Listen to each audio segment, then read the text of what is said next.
And we are live. Gentlemen, welcome back to another episode of the Mecca Banter podcast. And when I say we are live, I mean all six of us are live on a pod for the first time in God knows when. What's up, fellas? It's so good to see each and every one of you. I want to do a formal check-in because it's been so long since we've been able to do this.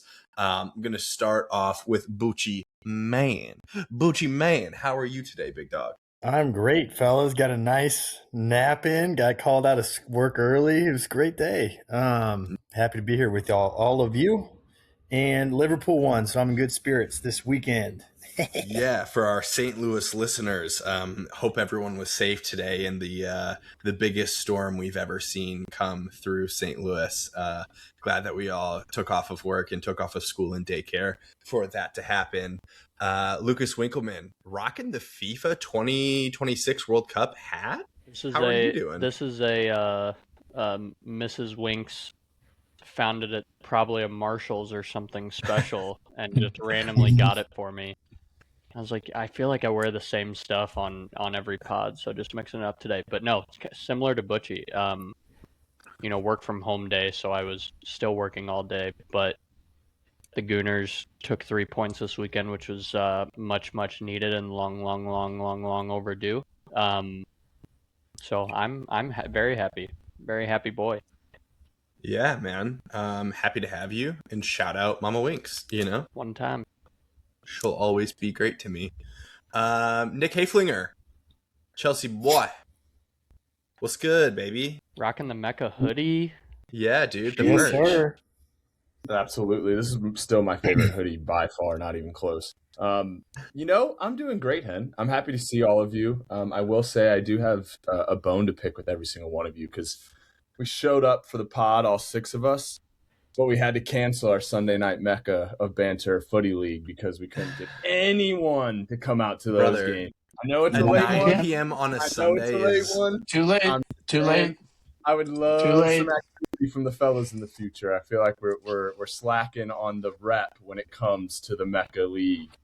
That's the Mecca so funny Rep that you're going to talk League shit 13. on that. It's 9 p.m. on a Sunday, dude. It's like we got shit I'm to not do. even talking about that one specifically. I'm talking about the last 3 weeks with just a little bit more activity out of the fellas on the Mecca.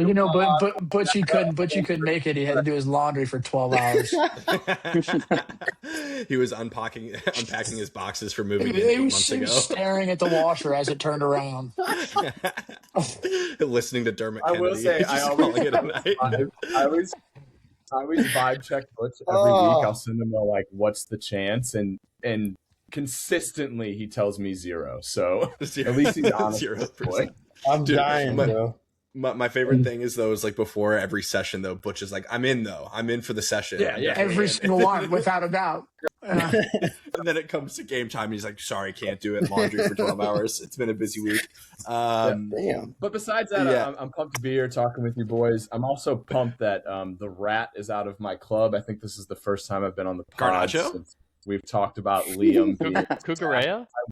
I wish the second rat would join him, but he has not yet. But yeah, I'm pumped to talk about it. Also Dude, pumped to see Nick, I did not intend on bringing this into the intro because it just may not be the time for that. I'm literally looking at the points table because I had to get ready to talk shit on Lucas. You have lost your last 5 Premier League matches. Not even Tottenham is that bad at the moment. That is unbelievable form. This is correct, and we're still in 8th and fighting for European comp. It's crazy. I don't nuts. I understand. mean, what a fun last 4 games Still of the in season 8th. it's going to be. Yeah, it's going to be crazy. I love the happiness with which you said that. Yes, Yeah. yes. We could be relevant. But the thing is, he fails to mention that he's in 8th, but tied with 10th. That is true. But also, he's behind 6th. That's what I just said was crazy about it. Bottom half of the table, we'll never sing that, Last year you did. We did, didn't we? Yeah. Didn't we? Yeah. What were we, 15th last year? Good Lord. Real bad. Might be one of the biggest jumps ever in the Premier League table. Probably other than Leicester City that year. But yeah, 15th to 3rd is pretty crazy. But a less big of a swing going from 17th to 18th. Andy Hoover, how are you doing? How are you doing, bro? Hey man, doing great. Yeah, won a game. Yeah. Won a game in the big 2026, the year of our Lord. Uh-huh. That's it. That's about all I got. Really, That's dude, it's the most fun we're gonna have for a while. yeah, So yeah. quick, We'll talk a about quick- the Spurs game. A quick Mecca moment of silence for Mr. Javi Simmons Dude, as well. what? I don't think what anybody. a- I don't think anybody wanted to see that. No, We'll nobody. we'll get into it, but the only thing on my feed today has literally been the physio staff making him run. Just the video over and over and over again. ACL. Oh man! And last but certainly not least, on this great Monday, Connor Sindoberson, my brother in the United Corner. The United Corner boys are back together. It's been so long. No, It's what's been up, so fellas? I'm Jack to be here, and also shout out to the boys that have been holding it down for like what feels like the last month. But it's good to be back. It's like one of those things. I was texting Hen, like I feel like Hen and I haven't talked to each other as much as we did because we don't have anything to complain about anymore, which is like a very cool feeling. No, fellas, it's your boy Dope. It's good to be here. Man, a shit ton to talk about. Top of the table, bottom of the table, and some FA Cup. So happy to be here, fellas. Yeah, happy to have everyone here. Also, this is an official sponsored podcast of Street FC. Street FC is coming to St. Louis, Missouri. We are dropping our first game Thursday night. It is pickup soccer in St. Louis every Tuesday and Thursday to start. If you download the Street FC app, you'll see all of those games up and coming. If you want to get tapped into the St. Louis community, make sure you tap in. Tuesdays and Thursdays. We'll be in Andy Hoover's neighborhood every Thursday night, kicking off at Lindenwood Park. So down the street, we're going to make it happen. Let's talk about our local club, St. Louis City, to start. We fall to league leading San Jose 3-2 in a game that felt inevitable that we were going to lose. And at the same time, I have no idea how we lost the game. We played so well in that first half, even after conceding 8 minutes into the game. Some of the best footy I've watched us play as a club over the last 4 years. Like, I mean, the identity's there, the structure was there. It just, we literally cannot get out of our own way throughout these games. So Hoover, face palming over there. What's the reaction? dude, do you know how many times I watched Timo Werner find himself in those positions playing for Tottenham Hotspur and not even get a shot on net? I think that's the most frustrating part of the whole thing for me, bro. I watched him do it over and over and over again in Tottenham, and then he comes to St. Louis City on my local, in my face, and that's a double. So, and picks up the assist. Yeah, dude. I mean, man of the match. He balled. There's no two ways around it. It was just like, dude, dagger. Just an absolute dagger. You play so well. The back to front we had on Hartle's, one-on-one, the goal that we almost tucked away pretty quickly after they scored. It was immaculate. It was immaculate build-up. There's just no explanation at this point other than the squad is not good. Like, it just as a collective whole, for the first time in our existence, I'm watching a clear identity with clear tactics and a clear drive, how we're going to play, how we're going to build up, what we're going to do. These guys just turn their brains off once every 10 minutes, and we give up goals. It's mind-boggling how bad they can be in short blips, just mental lapses in defense. And then, just to when he put that in like the 80-something minute, dude, I stood up and walked out. I was pissed. Like, it's the same thing every week, dude. Mind-boggling. Yeah, it is crazy. It literally is those 10-minute blips where we just turn our brain off. Because I look across the starting lineup. Also, FOTMOB gave Berkey a 4.9, which we know FOTMOB ratings are kind of crazy. But then again, I didn't watch it on TV. Sometimes TV has better angles of replays than when you're live. I didn't think Berkey had that poor of a game, even though he let up 3 goals. But I look through and I look at some of the performances that these guys put in. Baumgartel had a pretty decent game. McNaughton definitely had his best game. Chris Durkin had his best game in a City red shirt. Marcel Hartl was quite literally everywhere, all over the pitch. Betcher put in a shift. Cordova, I hate the guy. I can't stand him on the field. Got a goal. Like, is what it is. So, but I look at this and it's like you have these 3 moments where we literally turn our brain off. The first goal comes from a turnover that probably should have been a foul. When you go back and look at it, Cordova got dunked 100%. On. It was a foul. But when you look at the spacing of Durkin and Edelman in the buildup, our 2 center midfielders are pushed up almost at the halfway line.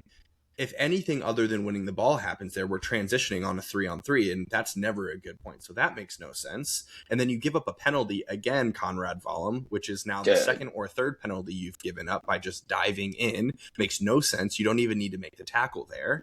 And then the third thing is we leave a man wide open at the back post. McNaughton turns his brain off, and Timo Werner, the most dangerous guy in the MLS right now, is wide open. So you take away those 3 individual plays, we were excellent.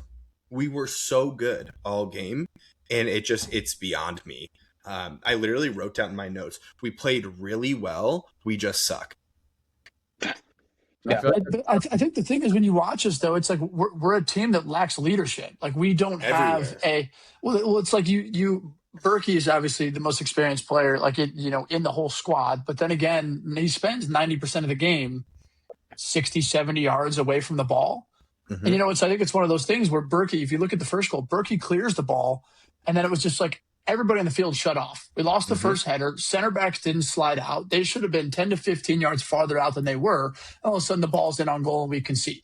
Right? And like credit to us, it was like, who was it? Was it Tottenham that had the chance like minutes later where he should have scored? Like it's like credit we get back in the game, but I always think like no matter what level it is, like a lot of those little mental lapses are fixed when you have somebody holding each other accountable. And we have, Edelman, a young midfielder, and Durkin, who's a little bit more experienced. But then everywhere over the field, it's kind of like not an experiment, so to speak, but it's all new guys playing with each other. Betcher's young, Cordova's been here for a cup of coffee. So all over the field, there's no experience, and so all these little errors.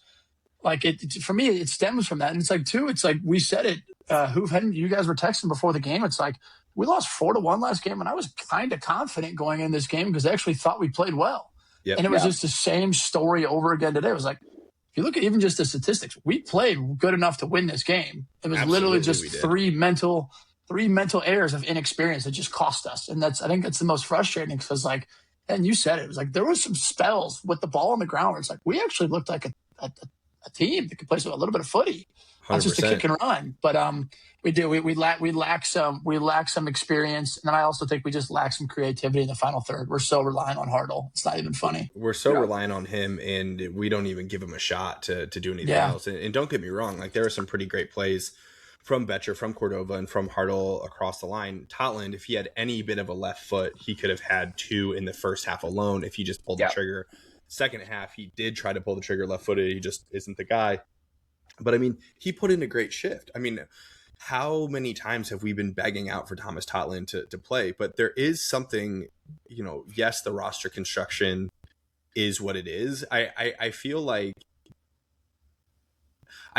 year 2, coming off of season 1, we were like, okay, honeymoon phase is over, whatever, maybe the guys aren't that good, but Carnell obviously isn't the guy. We knew that. And then we got Olaf, and like right away we were like, Olaf definitely isn't the guy because we weren't seeing any of the things.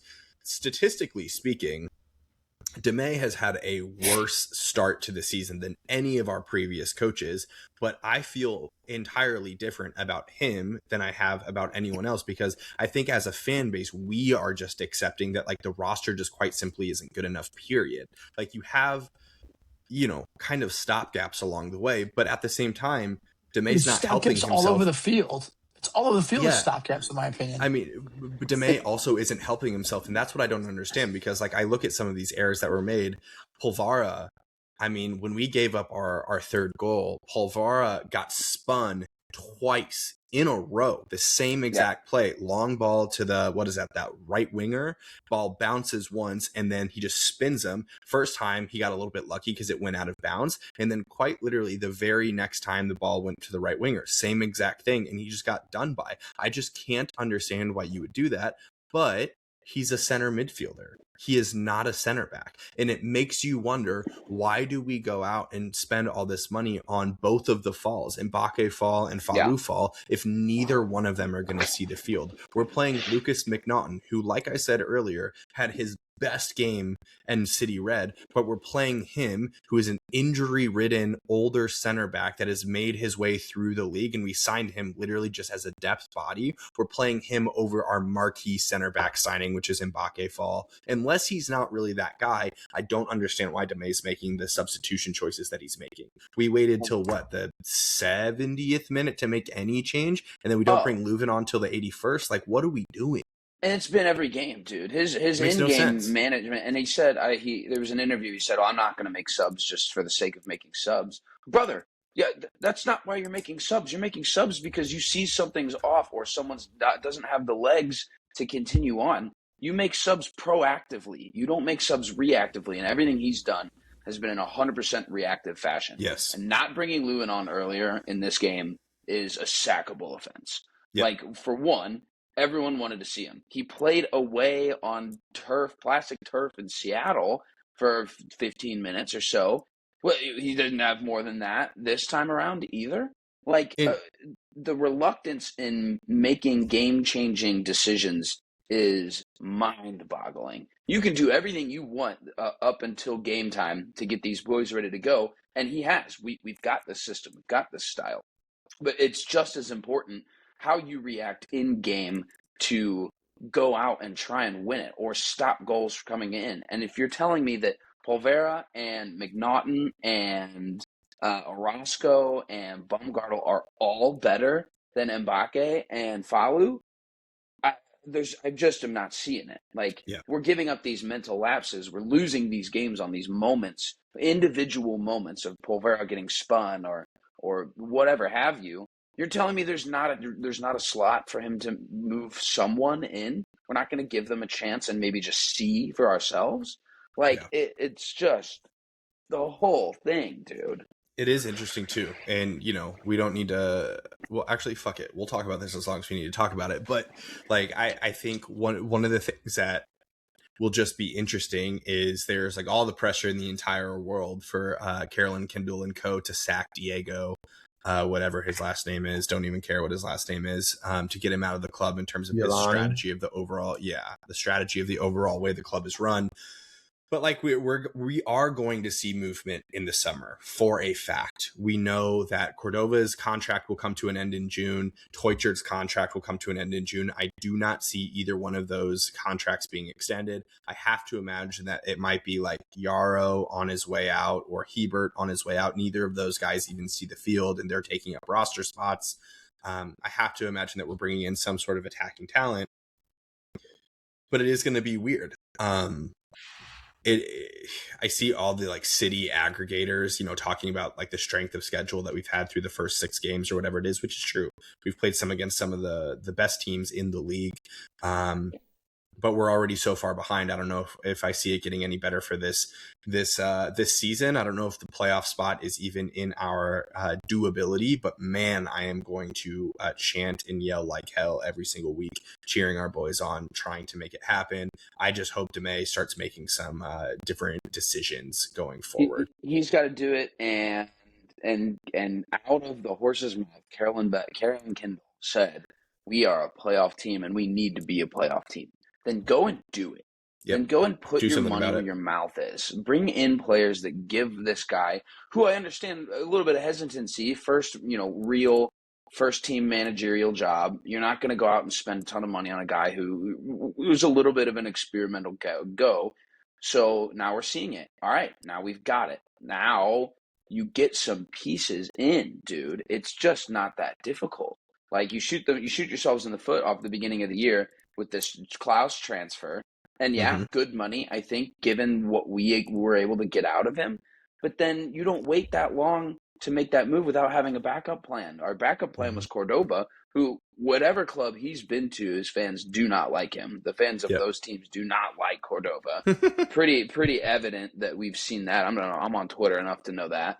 I'm translating Dutch tweets from Go Ahead Eagles fans that are like, Hitler dead, now that they transferred him out. That meme. It's just not that hard for us to see, and I don't understand why it is so difficult for ownership and whoever this Diego cat is, because they're going to lose a lot of people if we don't make a push in the next couple of months. It has to be. Like I said, we're going to be cheering and rooting for the guys. Also, it's funny. Do you see Klaus? Not funny. Do you see Klaus is out till like after the World Cup now? He had to get like surgery on like his foot or something. But which is just tough. Happens. But we played super well over the weekend. We just suck as a team at the moment, and we got to find a way to bounce back. Insane. Yeah, that could be our title. We're not bad. We just suck. We're not bad. We just suck. It's like 4 games. Like the last 4 or 5 games, we haven't looked awful. We just haven't got any freaking points. I will say I'm excited to see when it does happen, like Leuven plays a little bit of an 8 and gives some creative, you know what I mean? Take some of the burden off of Hartle and stuff. And it's crazy. I did look at the table. I don't know if this means the league's just bad or what, but like we're 6 points off of a playoff spot, technically speaking. So like we can string some results together. You know what I mean? So you're saying there's a chance? Yeah, you know what I mean? It's not worth necessarily giving up yet, but like we do need to see something soon. But even, in small sample size, small sample size, when Leuven came on the field for Edelman and it was a Durkin-Leuven like center midfield pairing, it was terrible. There was no progression. There was no anything. I'm not doubting it. So, but it almost makes you wonder if it's like you have to play like Hartle and Leuven as the 2 10s, put Betcher up top or whatever it may be. Like if there is going to be that much movement because Durkin and Edelman, maybe they just provide the base and one of them just has to sit central. I don't know. I don't know what the plan is. I would say that we don't have a master tactician on our podcast bench, but we do. We have a coach of the year on the bench. So Butch, maybe you can, in your spare time, after the girls' season is over this season, maybe you just start doing tactical analyses of what you think St. Louis City should do. And it could be like a recurring 10-minute segment of like how Butch will fix St. Louis City from I'm actually down for that. I'll try. That would be really interesting. We'll get Butch a Twitter handle like invert the arch or something. Yeah, dude. You can be one of those faceless tacticos online. Just make me a burner so it doesn't tie back to me. I'm good with it. We'll get you set up real nice with a burner. That's no problem. That would be funny. But then the problem is we got to teach him how to log into Twitter. How do you do graphs? How do you make videos? Fuck it. We know he knows how to make TikToks. It can't be that different. You know what I'm saying? Oh yeah, he knows how to do that. Let's talk Premier League and English footy with the FA Cup as well. Liverpool put the hurt on Crystal Palace this weekend with a 3-1 victory in a game that has to feel a little bittersweet, Butch. From the sweet perspective, you got some pretty big scores. You got Robertson, which always feels nice seeing him tack one on in his final season. Every time he puts in like a goal, assist, something that feels like a swan song, feels nice. You have Isak returning from injury with a goal, christening his return. Wow. And you have Florian Wirtz scoring in garbage time, but the world record for transfers twice done over Liverpool, both of them score today. But the bitter comes in with Mohamed Salah getting injured, with potentially that's his last ever game for Liverpool, depending on how bad the injury is. So how are you feeling, Butch, coming off of this 3-1 win with all those? I feel good. How about Wirtz's half volley, fellas? What a hit, eh? Didn't even watch it. Couldn't care less. Did you see it? You didn't watch it? Literally didn't even watch highlights. It's funny. Robertson's finish was a good finish too. That was a tidy finish. Yeah. He's a future Tottenham Hotspur. Boy. Dude, in the championship, he's gonna only they stay up, bro. Yeah. What do you mean? No, I mean obviously huge 3 points. I was just texting Dobes. If we can beat United on Sunday, we're gonna jump United, go to third place. So it keeps us. Depends on the score. Depends on the score. You got to beat us by a ton. Which come on now. Whoa, the goal difference is one. We're one goal difference right now. Yeah. Come on, now, buddy. What's y'all's head-to-heads this year? We beat them. Harry Maguire. Yeah, I think we lost on a fridge header. Yeah, so you would have to win by 2. Yeah, we got to win by 2, I think. But I mean, what 4 I'm games happy left. about is we're still in the hunt. We're in 4th, so like Champions League's there. Villa has been villaed, and they are falling off again. So that's the good part for, I guess, the good news for Henry and Dobes too. Like, And they still have Europe, don't they? Yeah, they're still in Europe too. Yeah. I would say, I know I haven't been on in a couple weeks, but seeing that the club is backing Arne Slot to stay on this summer just makes me infuriated. Yeah, dude. Like, dude, I'm livid. You know, there's some pretty good coaches out on the market now that have been fired that are looking for a job, and we're going to stick with the bald fraud who, you know. I think you guys would regret it if Xabi does end up just anywhere else but Liverpool. For sure. I would take him tomorrow. I mean, we need a whole identity change, man. I think that's the biggest thing with us. Like, we had to grind out this win versus Palace. Did we look great? No. Did we look bad? No. But do we have an identity? No. There's no like, oh, that's slot ball. Like, you guys can sit there and say, like, you were talking about how Deme for City now, you can see what he wants. And we're playing well on the eyes, but do you see that with Slot? No. You don't see any sort of identity. You see, hey, let's give Virgil the ball and let him hit a 60-yard diagonal and hope to God that the winger can beat him one-on-one. That's how we play, dude. Or it's like, you know, give the ball to McAllister and hope to God he can break lines like him and Gravenberch. Like, there's just no identity. So we have a tough run out coming up. I don't know if you guys have seen the schedules. We have to play United and Villa in our last 4 games. So like, 3 other games. You saw, I'm going to pull it up right now. You have Chelsea and you have Brentford.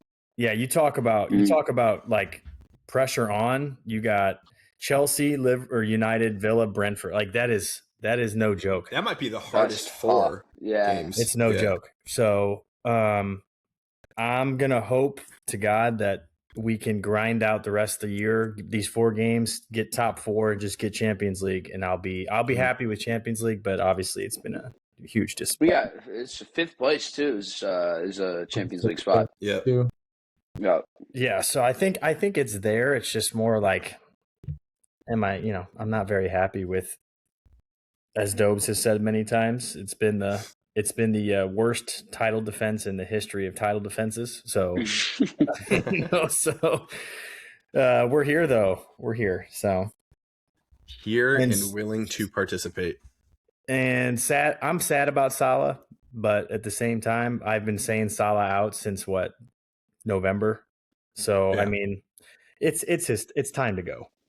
Regardless, you don't want to see a rough way for it to be potentially his last game. Yeah, to go out. That's how. Yeah, I couldn't agree more with Winks. I think he deserves a proper send off. I mean, you're talking about one of the best prem players in the last 20 years with his numbers in terms of goals and assists and what he's done from a productive standpoint. He's up there. So he deserves a proper send off, but Henry, I think his season's over, because I know you said you didn't know if he was coming back. Yeah. I think they said he's done until he is going to be back for the World Cup, but he's done is what I read. Is Egypt going to the World World Cup? Cup? In the World Cup? Yes. Good for them. That's awesome. Well, I believe they definitely heal up for him. There's no reason to rush getting back. He'll still get a clap off at Anfield, and all will be fine. Let's move over to the tricky Tottenham Hotspurs, bagging their first victory in 2026. But it did not come without heartbreak, as we saw injuries, maybe to Dominic Solanke. I don't know how big of an injury it is, but certainly a big injury to Xavi Simons with a torn ACL, despite what the training staff thought. It is a torn ACL.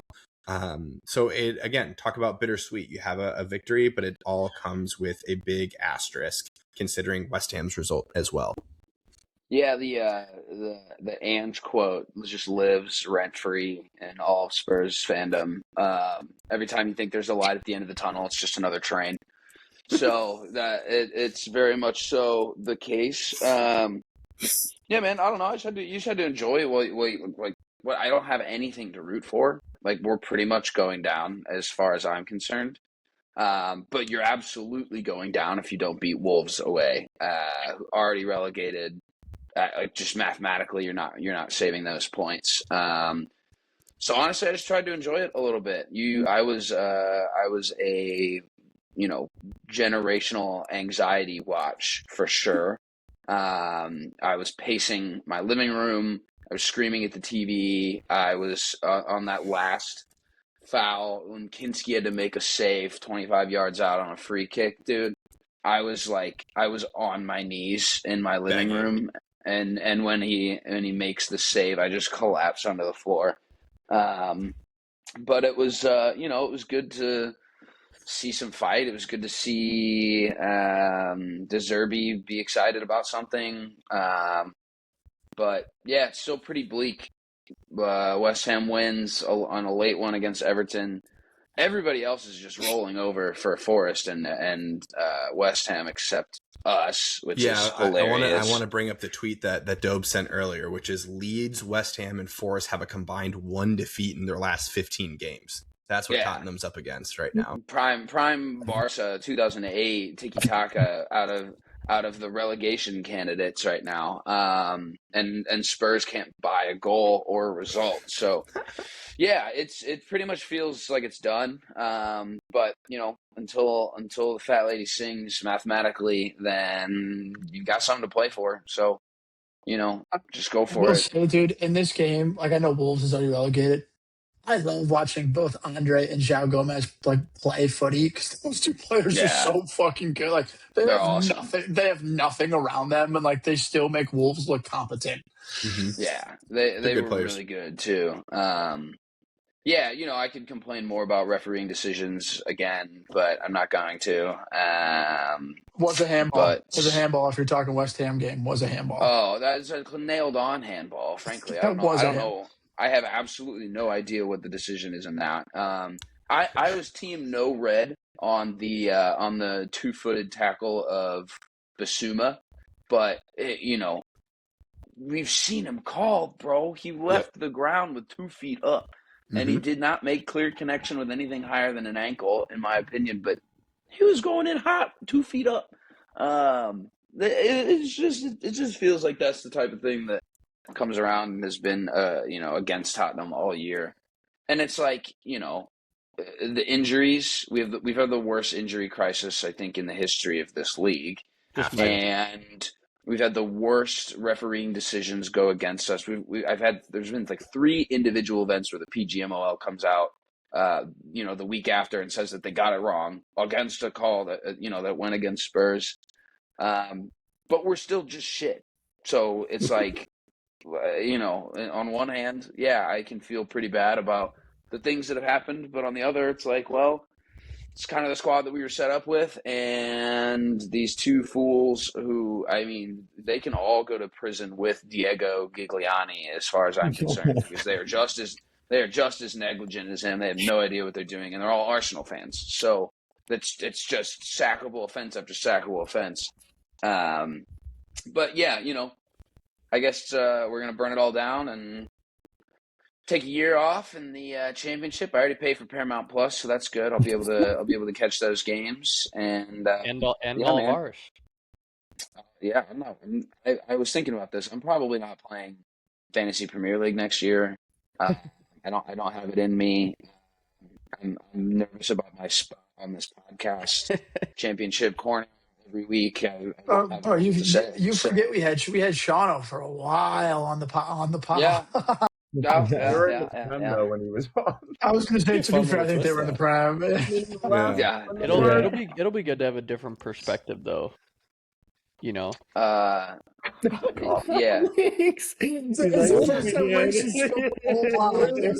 word. That was a sly little banter there, Winksy. I liked it. Well, Hoove, Stick. I hope that in the final day you save your season with 4 penalties called for you to make up for all the penalties you haven't gotten this season. I hope that there's just an unbelievable amount of records sent for penalties called for. Zero pens in 34 matches. Which is just insane. Wait, is that true? Yeah. Even crazier, Arsenal have 0 called against them. Whoa. Conspiracy. Let's talk about those Arsenal boys, shall we? We shall.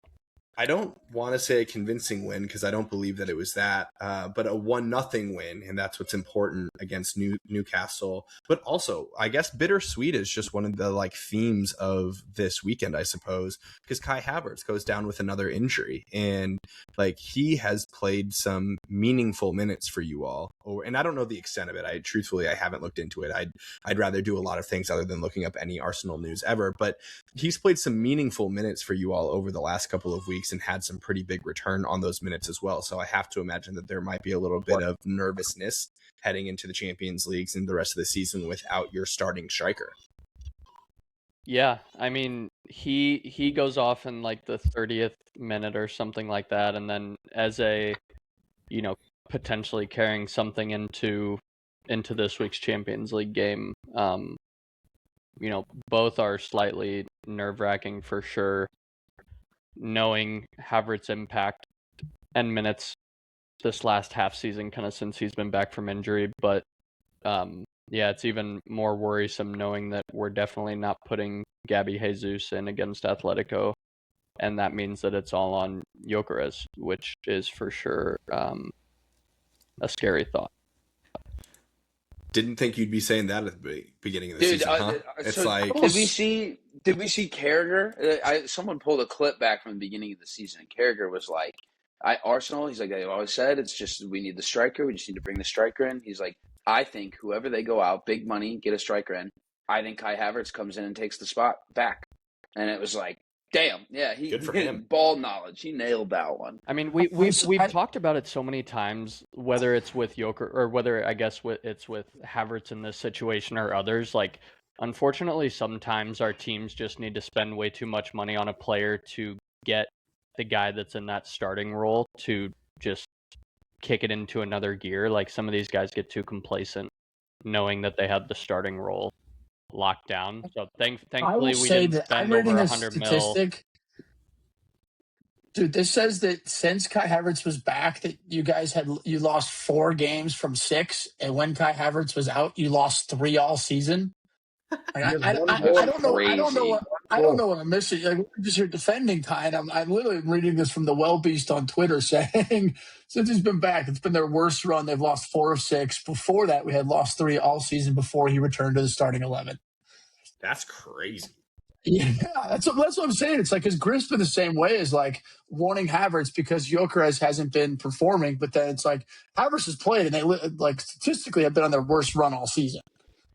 Yeah, I mean, you also have to look at what time of the year it is, and to an extent, you could have Mbappe as the crest on his shirt, and it could still fucking happen.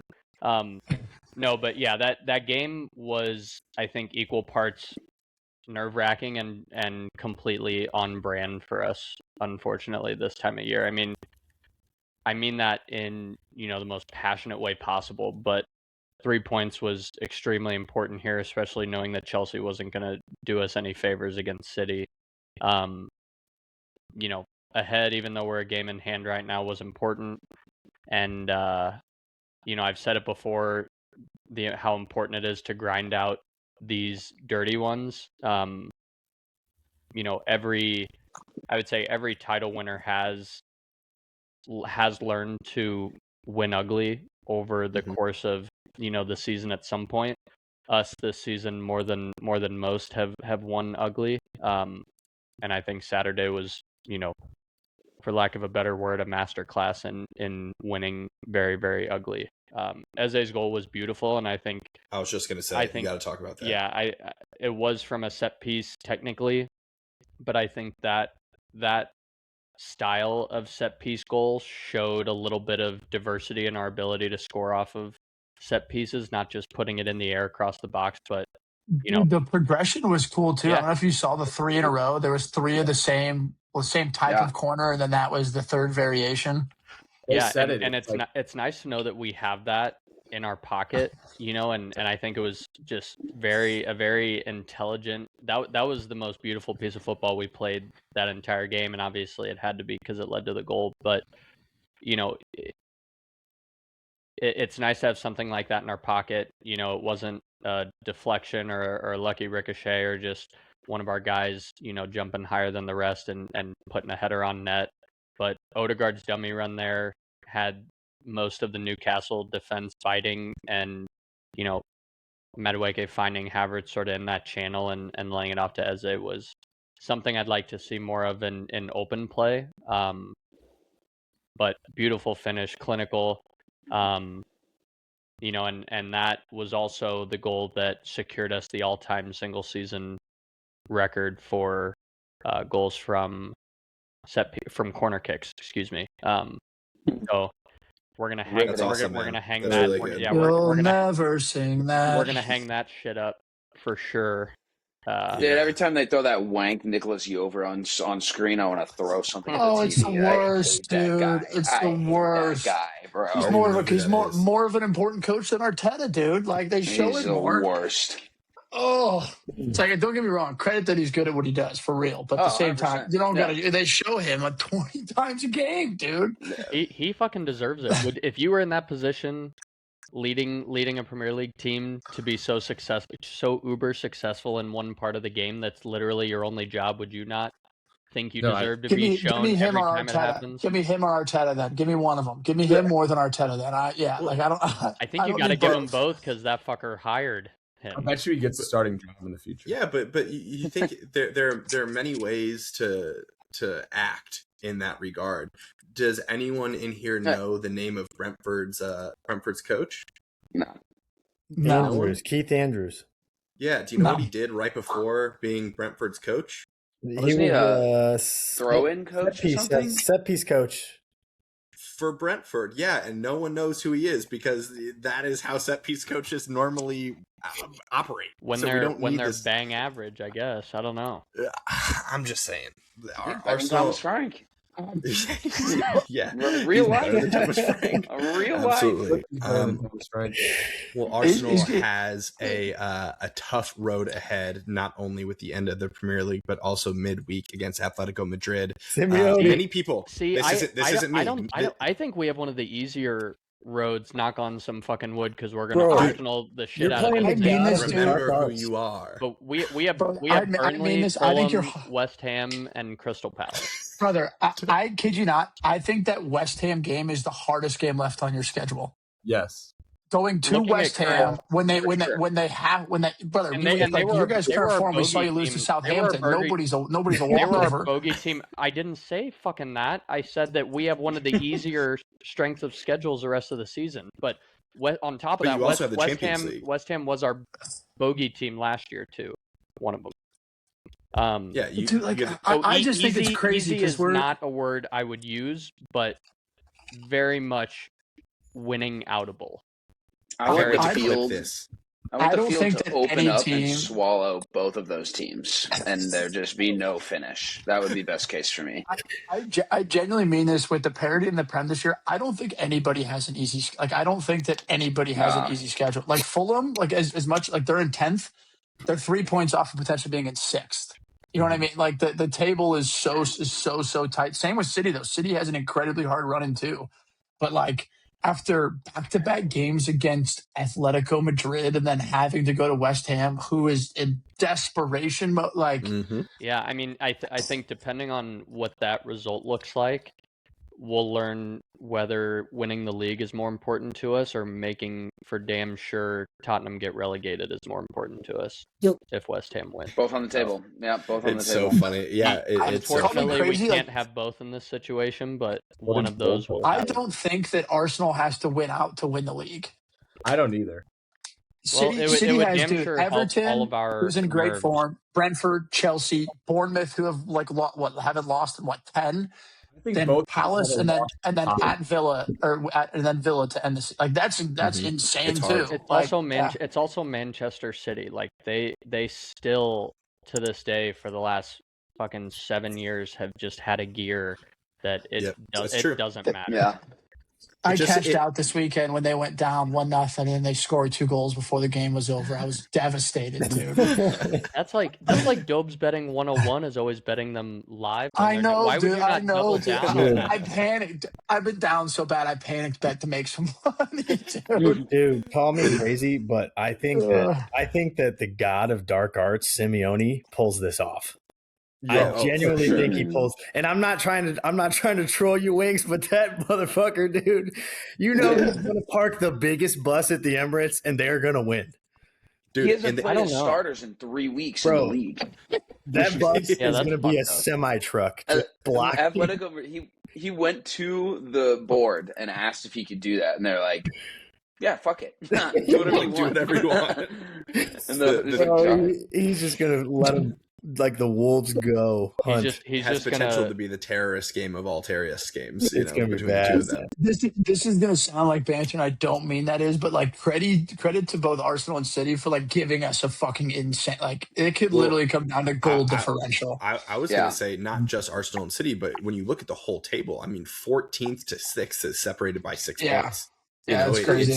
And we've talked about it forever. That's a table we like to see. Absolutely. Remember how boring last year was whenever there was such a gap in between everything? Like the final 6 weeks didn't matter at all. Newcastle fans this week, Newcastle fans are now worried about the drop. They're at 42 points, and they're in one of the worst runs of form of anyone in the league too. And Forest is at 40. Forest is at 40, and Leeds are at 41, and then West Ham's at 36. Leeds like, is 40. We don't win another game. Yeah, Forest is 39, so they're still they could be in 16th after one weekekend. Like there were a couple fans that were like, "That's on the table, 100%." Absolutely on the table, which would be sweet, dude. You want to talk about the most fun outcome for me? Would be watching Newcastle get relegated at 42 points and Spurs making it out. That would be awesome. Could Chelsea drop? I hate Newcastle so much. They could. Is that possible? But here's the deal. I don't think so. Chelsea, who we're about to talk about now.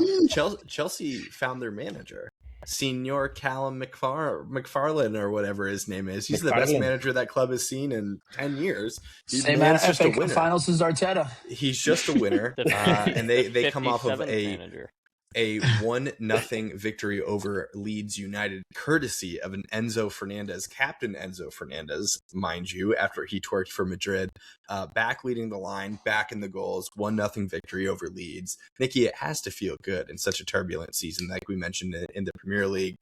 Haven't won a game in forever, but y'all are in a final. You have the opportunity to win silverware, which always is a good spot.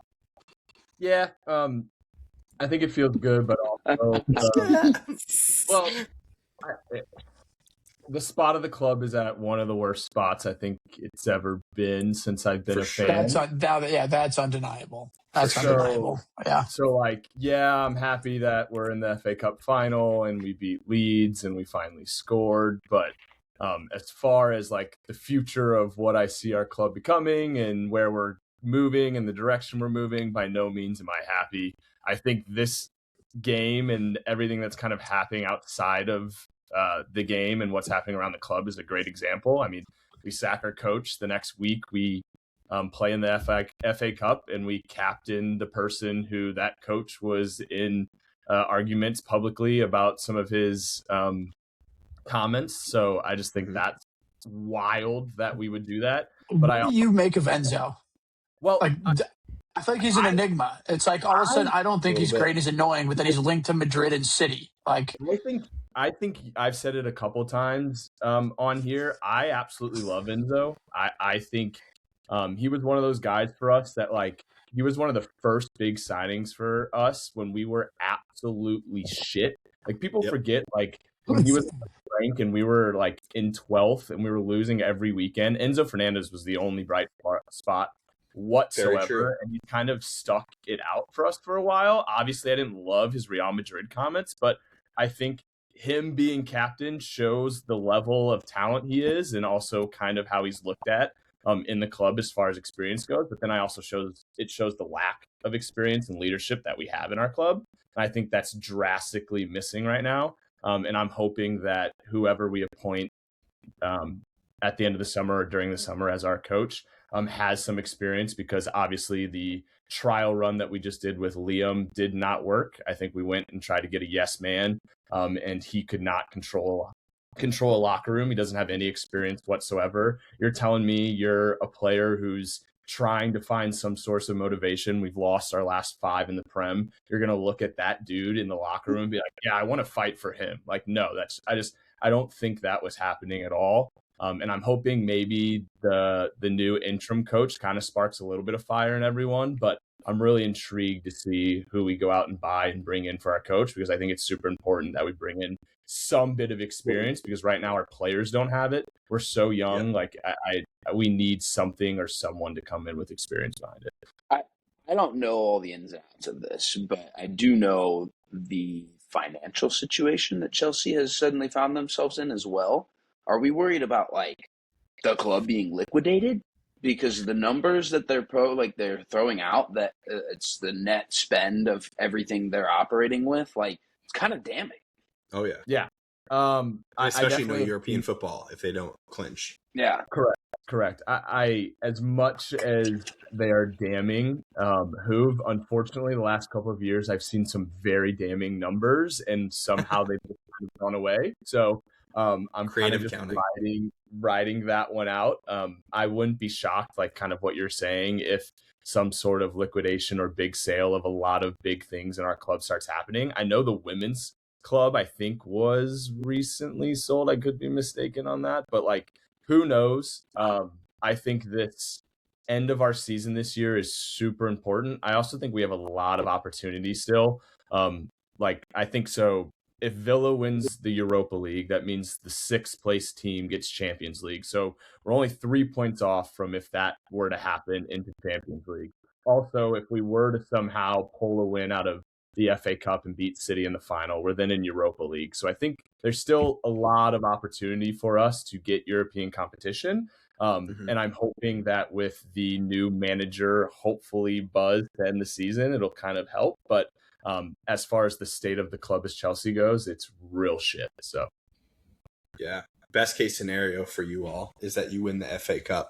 That way you don't have to focus on the Premier League the rest of the season, and you can kind of just figure it out. And even better is if you sign your coach before the World Cup, because then you have that whole break. Like no champion, I think Enzo's gone. Like I think no champions, like Enzo's gone. No, I think we lose a lot of people, which is very scary for me. And I also I'm at the point where I don't blame them. Like, why would you stay? Like, there's so many reasons why you would want to go and fight for a club who will actually give you European competition and not just treat you as a business deal and a number on a spreadsheet at the moment, which is how I feel that club is ran right now. But I also think on the flip side, what coach would want to go there? It's what we say about players too, but it still happens. Like, we still recruit. You look at Maresca, the guy that was like perfect for the job, and he literally quit. He's still perfect for the job, and I'm still fucking pissed off. Yeah. But I think I would have agreed with you, Dobes, but I hate to bring this back up. Like, Tottenham got De Zerbi, and that gives me hope of you could be in. You also, but the difference is you guys have players signed for 6 years. Yeah, which more than some that. Talented young players. We also have so many out on loan that you're literally getting a whole new roster every summer that you get to pick from and be like, oh, I like these guys. We'll loan them. You're getting a whole new roster signed to a contract versus signing your own players that you may actually want. I'm not agreeing that that's. I don't like that process, and I don't like the system that we're doing. But I also think you're in a better spot because of what we did early on and the fact that we bought so much young talent, and you have a lot to pick from. I then do agree with you, though. You're not getting any backing when you're going out and buying people because of all these large contracts and all the money we've already spent. If we want to be good next year, we're going to have to spend another $500 million fucking dollars.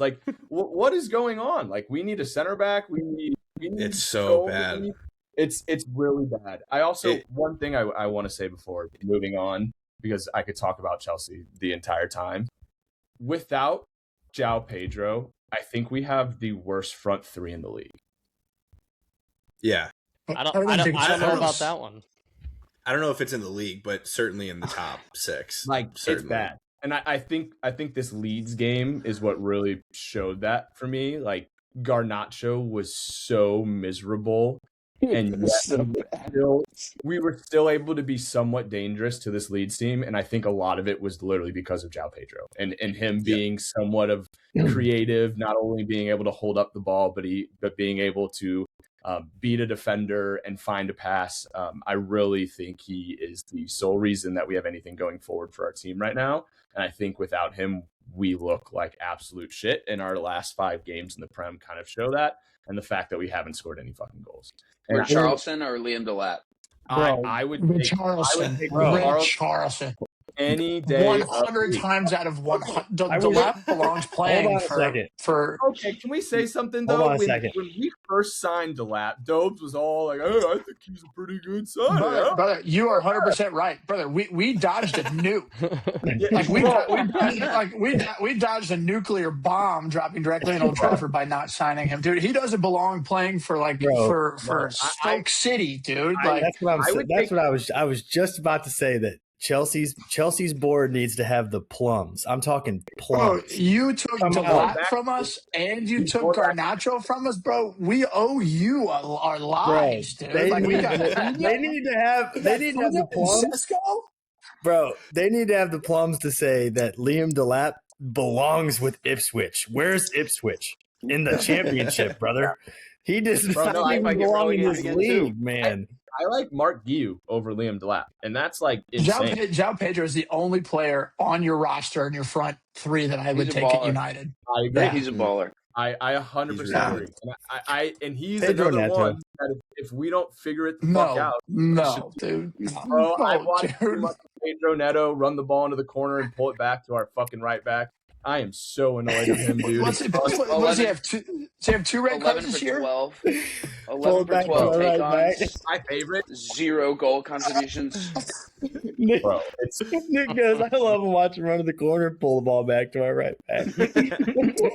Game's gone, man. The game's gone. That's why it's like, oh, he's left-footed. He can play it back to his right back perfectly with that foot. That's why we have him out there.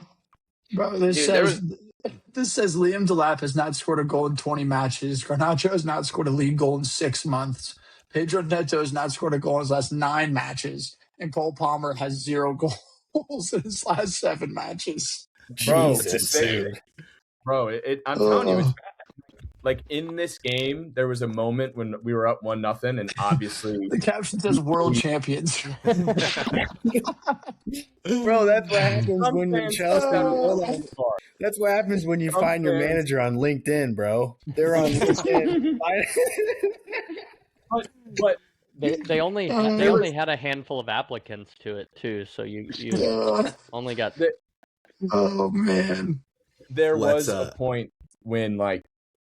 I was sitting there and watching Garnacho turn the ball over for the 10th time in a row, and the commentator comment on the fact that he was so bad for the 10th time in a row for me to then look at our bench and be like, you're telling me there's not one human being on this bench that is better than this motherfucker?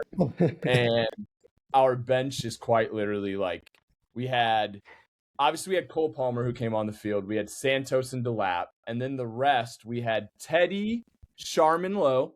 Who the fuck is that guy? Real player.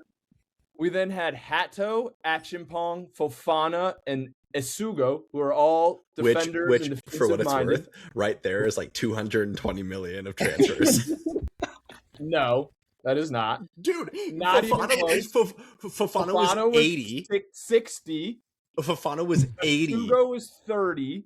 Josh Achimpong is a Chelsea guy. Who's the other guy? Who else? Hato was 30. So where's 50? 200? He was 50. 50. Bro, okay, so where's 200? Okay, so so 80, No, 50, Isugo was more than 30. We're at 120. I think this is like 180. Dude, okay. Oh my god. Here's the deal. And Jesse Derry. was the last one. Who is So, like, Jesse Derry?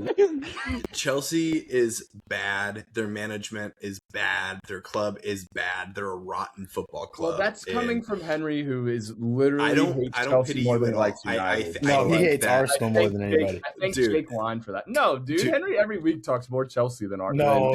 Not a chance. Bro, Chelsea, Go back and is the scroll back and embodiment scroll of through the everything group bad chat. Go about back and football. scroll through the group chat do. of Henry's last 20 texts. One is about Bruno and the rest are Arsenal. He never says anything. He never says anything. What was that you said? What was I that you will said? say, One I was will about say, Bruno? That's almost like an indictment, though. It's like Chelsea has become an afterthought. Like, you know what I mean? You don't need to talk about, like, why talk about He's something? been It doesn't doing matter. it since I've known him. You guys want to talk about Bruno Fernandes? Because I do. Oh, United shit. won today 2-1 over Brentford, and Bruno Fernandes. Did you guys? First of all, did you guys watch this game? Did any of you watch this game? I don't care if you did or not.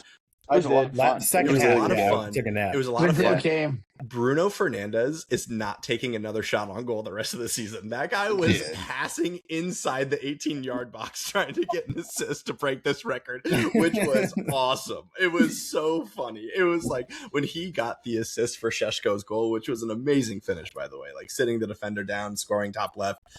He could have shot it himself 2 different times and just chose to pass it inside of the 18. But it was a 3-on-2, and the 2 Brentford defenders literally opened up like the Red Sea, dude, and they covered the 2 runners, and he unselfish player, man. It's just everything that we unselfish love. Player. Casemiro back post finish as well. But Bro, the game wasn't without its. Learning how to head the ball, like I was saying this to Dylan over the weekend. I mean, I don't think this is hyperbolic. I think Casemiro is the best player in the air in world football. I don't know if I would put anyone else up there in terms of how many goals he's scoring. He is on the end of everything. He's got 8 this year. He's one off the most in a single season for a midfielder. Yeah, it's insane. It's literally insane. But Connor Sandoberson, I feel like this is a unique time that we get you on here. So I'm gonna. Well, I guess Crew's crying. So we're out here. We got to talk about United. Tell me. I mean, there's not much to say, fellas. I mean, to be honest, it's like +3, great W. Brentford's a really good side. I think they said they hadn't lost in their last, whatever it was, 10 games or one loss in their last 10. They probably too. Stood on his head. Absolutely. Thiago should have had a couple goals, but like at the same time, like this is the difference of a Michael Carrick team versus a Ruben Amorim team. Like we should have given up a couple goals, and then at the same time, it's like I texted. It's like it literally takes, Bruno Fernandes like magic to, yes, you guys can say he should have shot or whatever it was, but like he still ended up making the right decision, even if you guys think he should have shot there. To be honest, fellas, it's like I don't have a ton to say about United because it just feels like we are rolling. I think it is Michael Carrick's job at this point, but I won't say. I mean, like it's Carrick's job because I think you have to give him based off of what he's done. I also don't think he's perfect. Like I do think just like you're saying, like we were wide open multiple times in the center of the field today. Some of that comes from Heaven and Maguire not having played barely any minutes together this season. But I think it's Carrick's job to use. I mean, I think all over the field, it's, there was, everybody played solid in the back line, I'd say, but the 2 standouts for me were one, Casemiro. He was like immense this year. I think he made 13 tackles. I think he's only done that one other time his entire career, not just at United, but period. He scored the goal. And then Kobe Mainoo was just like I enjoy just like he makes me enjoy watching football, just the way that he has the ability to control the tempo of a game, put his foot on the ball. I mean, he was robbed too of maybe the assist of the season when Ahmad missed that.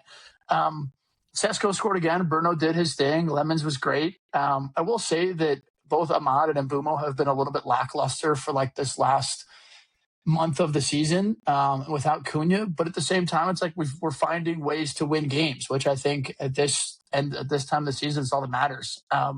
We are just a Brighton dropped point away from 100% being in the Champions League next year, which obviously Liverpool this weekend want to win that game for Carrick too. But if you were to ask me where if I ever thought we'd be in this position, starting with Amber in the beginning of this year, I'd say you're fucking nuts. So it's been just enjoyable just to watch United play football, whether it's perfect or not. Like today was who have you watched? It was a very, very entertaining game both ways, which I think is what I enjoy about watching United is, obviously I want us to win, but like we're entertaining. Some of that's our own fault for being a little bit the ability to be carved open, but like Lemons made big save after big save, and then the goal he gave up was a fucking absolute worldie. Like it was an unreal hit. And we moved Liverpool this weekend. It'd be awesome just to beat Liverpool and secure Champions League that way. Can't really say much more, fellas. I mean, absolutely massive from where we were to potentially be in the Champions League, which is huge for our summer and hopefully charging up the table. And I do think that Bruno Fernandes is going to get the record. He's got, 4 games left, needs 1 assist to tie, 2 to beat it. I do think he's going to be a pass-first player and get the record. And I do think he doesn't have a Premier League title. He doesn't have some of the accolades that people say he should have. I think he'd be a player that's more than deserving of that record if he does get it. Absolutely. I agree. What a fun game to watch. I can't wait to go back and watch the highlights and see it again. Could have been way more goals in the game for both teams. I'm gonna miss Casemiro though, dude. From where he was when he was overweight and looked like he didn't care anymore to like what he's done this season is like nothing short of like remarkable. What is he? 34 years old. You got the fans chanting one more year, and basically I think everybody wanted him gone, and me included, last summer. And for like, we're not where we are without Casemiro, which is fucking an insane sentence to say after last year. He'll go to the World Cup and captain Brazil. Yeah, 100%. Yeah, I do think that's part of it. Of course, like he wants the World Cup and wants to be in the best shape. And I also just think, for whatever reason, he's fallen in love with United, and it's like we appreciate having him too. So yeah, the world of football needs to put respect on the unks of world football because he is the epitome of unk right now. I do hate this. Unk doing the 6-7 celebration is ass backwards, just sitting there, just like. He's got all these kids with him, bro. They're feeding him information he doesn't even know about. Yeah, that's so funny. Dad, just do this when you score a header again. Well, gentlemen, as we wrap up, I'm gonna hit you all with some breaking news. The Colorado Rapids officially tweeted out that Rob Holding has been granted a U.S. green card and is classified as domestic player. Could we see Rob Holding on the U.S. men's national team roster? I hope not. Because the center back position is one of the positions we're the weakest in, and why not bring Rob Holding in? So the only thing Rob Holding needs to let me know is where the fuck he got his hair transplant, because I'll be there. He went to Turkey, bro. Turkey, bro. That's what it's about. Major comeback. Hairline Jesus. Him and Gabrielle. Hairline Jesus. Something in the Arsenal water for sure. When did he leave Arsenal? Like, was he part of the last team to win a trophy? That's no bad, but that was a serious question. Yes, it was. I know. Was he? I don't know. I guess that one of the FA Cups, he might have been on there. Well, they have Arsenal's last trophy was 2020. Yes. No, I think he had to. I think he had to have been gone by then. No. Before we move on and wrap up, I did want to ask one question back to United. Is there a manager, Dobes or Hen, that you guys would be like, oh, absolutely, you would take him over? Luis Enrique. That's it. Luis Enrique. End of list. What about? I don't think we're gonna get him. Javi? No. Okay. No. I think that like what we've seen. I think what we've seen, and to be fair, it's like I think Eric's staff is not getting enough credit in terms of like the quality he has on his staff. But like I've said this so much before, and I think I've texted you guys. It might have just been to Hoove and Hen, but like I'm so over the system bullshit. Like it doesn't matter. Like play entertaining football, like the way that United should be played. Be solid defensively. And nobody knows that more than Michael Carrick. Like I haven't enjoyed watching us more over the last 4 months than I have in the last 3 years combined. Probably. 100%. And I will take that over 3-5-2 or whatever the fuck you want to. Like I'll take that 10 times out of 10. No, I actually agree with you. 100%. Well, that wraps it for this week's episode of the Mecca of Banter. Signing off from the six of us for the first time in forever. Want to remind you to interact with us. Also, fellas, hilarious. I was going through our YouTube comments earlier in the day, and some guy commented on a video from last year, 2 years ago, whenever Maresca you were young, dude. You were young, whenever Maresca got the Chelsea manager job, and literally in the video, I was like, being the Chelsea manager must be like the best job in the world. You're only there for like 4 months, you get paid for the next 6 years, and you make hella money. And this guy commented on it today, being like, this guy was predicting the future for which is hilarious. What did he know? Yeah, literally. So anyway, interact with us. Too. Yeah, on the social media, we're here every Tuesday or most Tuesdays. I want to be a failed Premier League manager. 100%. It's the best. SEC coach. One of those two, man. It's funny. I used to think bullpen catcher was the greatest job ever, but now it's failed Premier League Chelsea manager. Yeah, no, it's great. Signing off. Cheers, fellas. Cheers. Cheers. Cheers.